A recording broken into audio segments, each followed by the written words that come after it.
নির্বাচন আবহে উত্তপ্ত বাংলা। প্রায় প্রতিদিনই আক্রমণ প্রতি আক্রমণের ছবি উঠে আসছে। রবিবার ফের উত্তেজনা শহর কলকাতায়। টালিগঞ্জ বিধানসভার অন্তর্গত ৯৮ নম্বর ওয়ার্ডের নেতাজি নগর অঞ্চলের দেওয়াল লিখনকে কেন্দ্র করে ঝামেলা। বিজেপির অভিযোগ শাসক দলের বিরুদ্ধে। অভিযোগ দেওয়াল লেখার সময় বিজেপি কর্মীদের আঘাত করা হয়। ৩ জন বিজেপি কর্মী আহত হয়েছেন বলে অভিযোগ।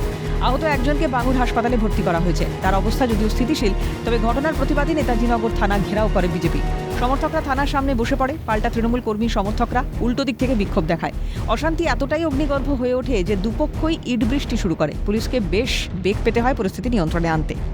আমাদের দেওয়াল ক্যাপচার করে রেখেছিল, আমরা গেছি দেওয়াল লিখতে, হঠাৎ করে তারা এসে তৃণমূলের ছেলেরা আসে, এখানকার যুব নেতা ছিল, ওর নেতৃত্বে এই অ্যাটাক আমাদের উপরে হলো। কি নাম? সুমন বণিক। এসেই ঘুষি কি ছিল হাতে বুঝতে পারিনি, চালাতে শুরু করলো আমাদের উপরে। আমার বুকে লেগেছে, মাথায় মেরেছে, পায়ে মেরেছে। অসুস্থ হয়ে পড়েছি। আমি 50 বছর এই পাড়ায় আমার বয়স। নেতাজি নগরে আমার বেড়ে ওঠা। নেতাজি নগরে যাদের আমি 365 দিন দিন রাত দেখছি, তারা যে এইভাবে আমার উপর অমানবিক আঘাত আনতে পারে মাথায় পাঁজরে, এটা আমার কল্পনার বাইরে। এই ট্রমাটা আমাকে খুব মানসিকভাবে বিধ্বস্ত করছে। দেখুন, একটা দেয়াল যেটা 2024-এ আমরা অনির্বাণ গাঙ্গুলির সমর্থনে আমরা লিখেছিলাম, সেই দেওয়ালটি আমরা রং করি। আবার এবছর রং করার পর ওখানে কেউ অন্য পার্টির নাম লিখে যায়, টিএমসি লিখে যায়। তো আমরা সেই দেয়ালটাই রং করছিলাম। যদি সেই রকম সমস্যা হয়, সেটা বসে কথা বলে এটার মীমাংসা করা যেত। রাজনৈতিক মতাদর্শের পার্থক্য থাকতেই পারে, কিন্তু এইভাবে যে আমার উপর আমাকে মাথায় মারা হয়েছে, মুখে মারা হয়েছে, পাঁজরে লাথি মারা হয়েছে, দেওয়াল লেখাকে কেন্দ্র করে। তৃণমূলের পাল্টা বক্তব্য, বিজেপি নেতারা সকলেই বহিরাগত।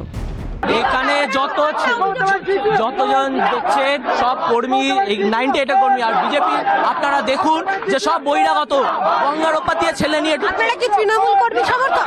হ্যাঁ, সবাই তৃণমূলের সমর্থক। কেন মিথ্যে বদনামে আমাদেরকে রীতিমতো মারপিট করেছে। এনার পাড়ায় একটা দেয়াল নিয়ে ঝামেলা, কিছুই না। আমাদের ওখানে পারমিশন আছে, পারমিশনের কাগজ আছে, বাড়ির লোকের দিয়ে পারমিশন নেওয়া, তাও ধাক্কি করেছে বাইরের ছেলে। টালিগঞ্জ বিধানসভার কেন্দ্রে ৯৮ ওয়ার্ডের একটি অঞ্চলে বিজেপি কর্মী সমর্থকরা দেওয়াল লিখছিল। সেই দেওয়াল লেখাকে কেন্দ্র করেই শুরু হয় বচসা। ইতিমধ্যে নেতাজি নগর থানার সামনে ঘেরাও করে বিজেপির কর্মী সমর্থকরা। তার কারণ, বিজেপি কর্মীদের দাবি হচ্ছে যে যখন তারা ঠিক সময় দেওয়াল লিখন করছিল, ঠিক সেই সময় তৃণমূলের কর্মী সমর্থকরা এসে তাদের ওপর হামলা করে। আহত হয় 3 বিজেপি কর্মী সমর্থক।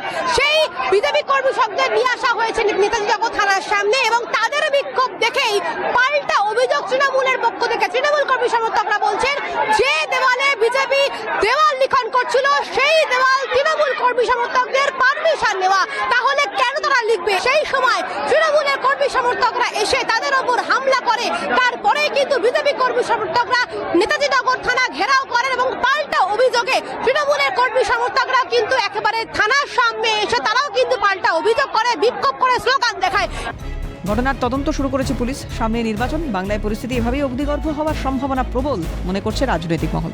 থানার পক্ষ থেকে তদন্ত এগিয়ে নিয়ে যাওয়া হচ্ছে। এফআইআর দায়ের করেছে। এফআইআর এর পরে তদন্ত এগিয়ে নিয়ে যাচ্ছে পুলিশের পক্ষ থেকে। ক্যামেরায় সঞ্জিত চক্রবর্তী, দীপঞ্জন সাউ, ক্যালকাটা নিউজ, কলকাতা।